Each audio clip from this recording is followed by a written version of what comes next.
Smaller vehicles contend with trucks on the main road leading to the 10 communities.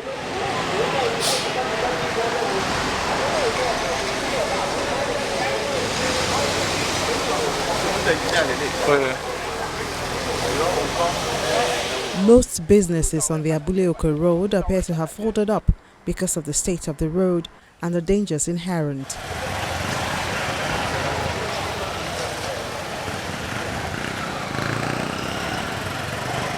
Another area of worry for them is the impact the dredging activities may have on the numerous electricity and telecommunication masts. The dredging is likely to affect the power base of the power line that runs through this our community to Okearo. And we are so much concerned because we don't want a calamity to befall this nation.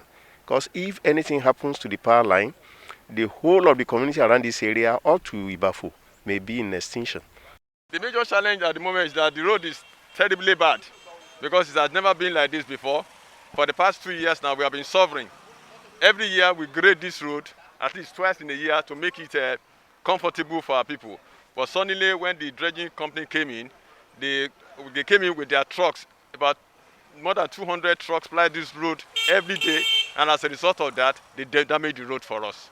And people are not happy, people are suffering. Cars are being damaged on a daily basis, and the people that need to go to their place of work early find it difficult. Even Okada people have refused to come to our community, and those that are coming are charging us exorbitant prices. Those that have been charging 50 naira before now escalated into about 300 naira per day. So it is telling on the heads of our people because of the bad road. That's why we are outside to call on government to please to come and help us to be able to talk to these people so that they can fix our road. We have been doing it all by ourselves, but now it's as if we can't help it again.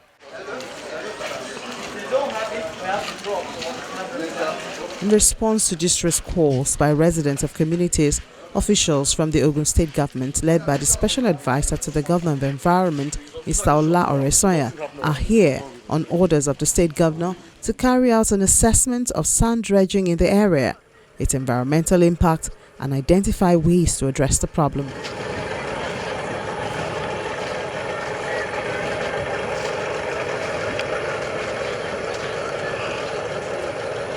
A tour to the inner parts of the area reveals much more. The dredging activities have been going on for years.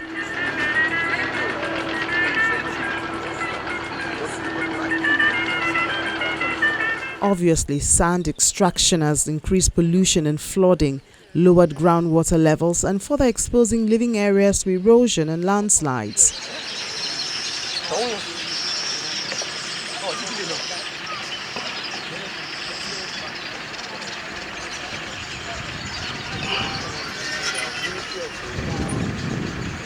The visit enables the inspection team to get a better understanding of the dredging activities and hear from residents on the challenges they are facing. Historically on that side, the cabins and maybe some of the members of the family, they manually on that side. They just go in with canoes. It wasn't that deep. So they excavate sand. Kabiyesi was involved with local dredging all along. No, his family.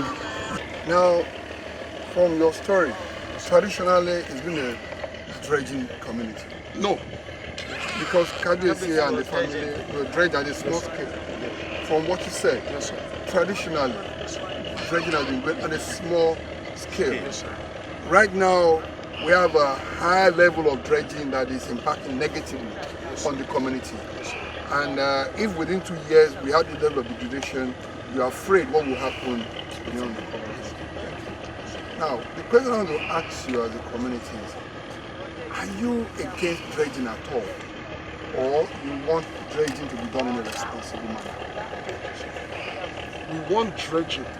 We want to be done in a responsible manner. Thank you. If it does not impact us. That's okay. That's all right. That's all. That's all right. Because dredging itself, scientifically, there's nothing wrong with dredging.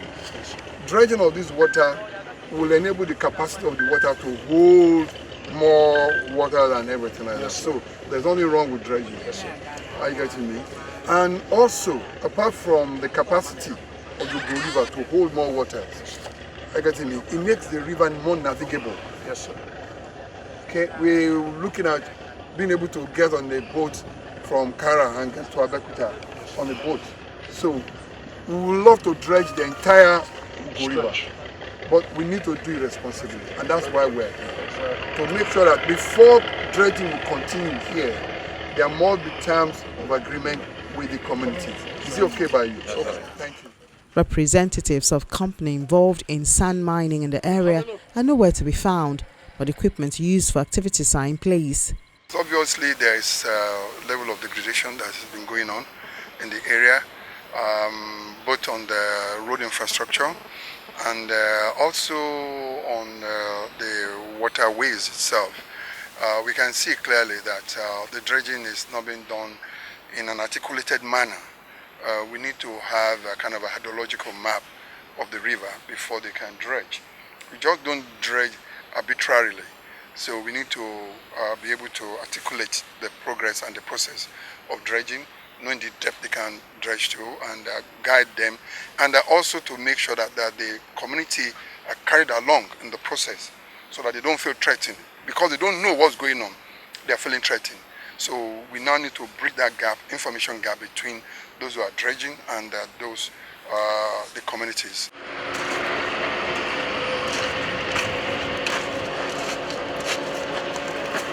Some individuals identified as employees of mining operators are not so lucky to get away. On citing them, the state officials order their arrests.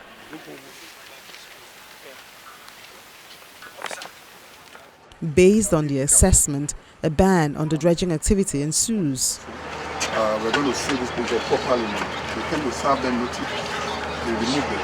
So we're going to seal it up properly. We're going to change on this zone until we reconcile the issues with us. So operation stops. Okay? I mean, no truck, no food, No trouble. I'll just get everybody out. Is that clear? The inspection team orders the sealing of the mining company. Yes, sir.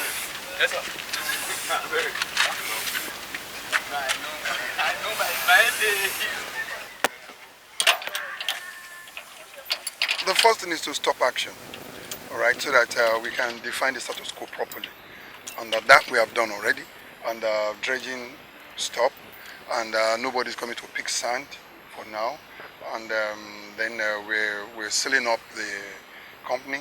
As going a step further, last week we were here to give them abatement notice, but it's like they're not responding adequately well. So the next thing is to seal them up physically, which we have done. We told them no more dredging for now. Nobody should be here. You saw us sending out all the tippers and all the trucks out of this place. So first step is to stop, redefine the status quo, then have the next plan of action. So we're going to bring everybody to the round table. We'll realign and discuss and agree terms under which you can dredge in Ogun State. Besides Abule-Oko, there are several communities in Ogun State being threatened by illegal mining activities. The message is to all that dredging everywhere in Ogun State stop until where it is a stop work order right now. And everybody must come. We'll look at your impact. We'll reassess the impact with the community, and we'll bridge that community relationship properly. So wherever you are going to dredge in Ogun State, you dredge responsibly and you don't put the lives of the vulnerable people into any danger or any risk. That's our responsibility. The Ogun State Ministry of Commerce and Industry is charged with the function of providing geological services for industrial and commercial exploration of mineral resources, as well as identifying and inspecting mining sites across the state. By collecting haulage fee and surface rent from quarrying and mining activities, the state government also generates revenue. The response from the Commissioner for Commerce and Industry, Mrs. Kikelo Molonge, suggests that the business of sand mining in Abule-Oko may not be legal as many assume, as she confirms the ministry's knowledge. We are aware of what is going on here, and we're working in sync with the Ministry of Environment to ensure that what the dredgers should do, they're actually doing. Yes, we do have a zonal office that is working on this, and there are some outstanding things they're supposed to have done that we're following up on. For example, it's important that they have a community development agreement. Anywhere dredging or mining is being done, they are required to engage the community and have an agreement as to those steps they're going to take to enhance the lives of the inhabitants of that community. So all that is going to be checked, and we ensure that they agree with the terms of those agreements, for example. And then there are other areas, ensure that everything is done in a safe and responsible manner. That's part of our role, to ensure that they have valid licenses, valid papers, so that they do it in a responsible and proper manner. Although sand mining has been halted in Abule-Oko, for now residents may have to endure with the negative impact staring on their faces, pending when the state government implements action plan towards finding a common ground for business and living to exist amicably while protecting the environment.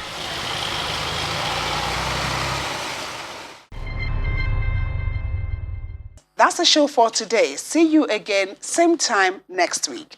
I am Yomi Otaigbe.